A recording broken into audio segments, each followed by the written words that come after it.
learn and grow their skills.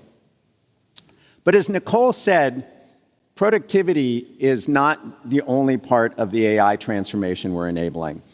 The other key thing is business process. And at the heart of every business process is your organization's most critical knowledge. And usually when they need to find that knowledge, they have to go to a person. They have to find an expert, which is still a great thing to do with our communication tools. But with SharePoint agents, we can automate a lot of the work, getting everybody to have access to the knowledge and make better decisions. And so I'm very excited we did the GA this week of SharePoint agents. And we've already had, since the preview, thousands of customers adopting the agents, building new ones every week, and giving them feedback.